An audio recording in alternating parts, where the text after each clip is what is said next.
بسم الله الرحمن الرحيم والمرسلات عرفا فالعاصفات عصفا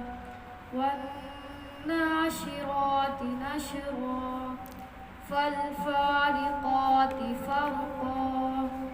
فالملقيات ذكرا عذرا أو نذرا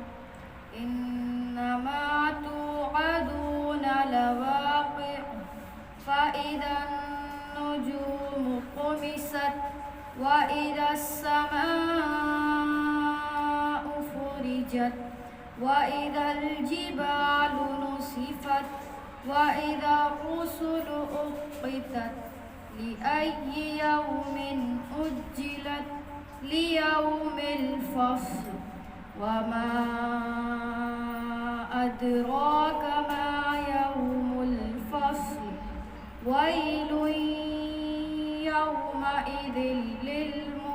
للمكذبين ألم نهلك الأولين ثم نتبعهم الآخرين كذلك نفعل بالمجرمين ويل يومئذ للمكذبين ألم نخلقكم من ماء مهين فجعلناه في قرار مكين إلى قدر معلوم فقدرنا فنعم القادرون ويل يومئذ للمكذبين ألم نجعل الأرض كفاتا أحياء وأمواتا وجعلنا فيها رواسي شامخات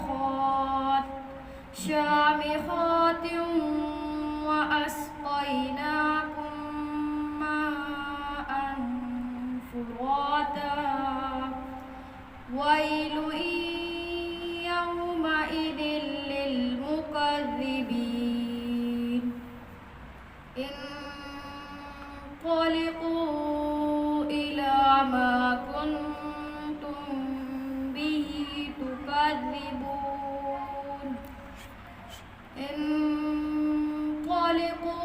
انطلقوا إلى ظل ذي ثلاث شعب لا ظليل ولا يغني من اللهب إنها ترمي بشرر كالقصر كأنه جمالة صفر ويل يومئذ للمكذبين هذا يوم لا ينطقون ولا يؤذن لهم فيعتذرون ويل يومئذ للمكذبين هذا يوم الفصل جمعناكم والأولين فإن كان لكم كيد فكيدون ويل يومئذ للمكذبين إن المتقين في ظلال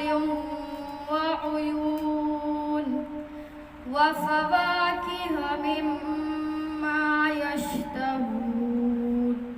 كلوا واشربوا هنيئا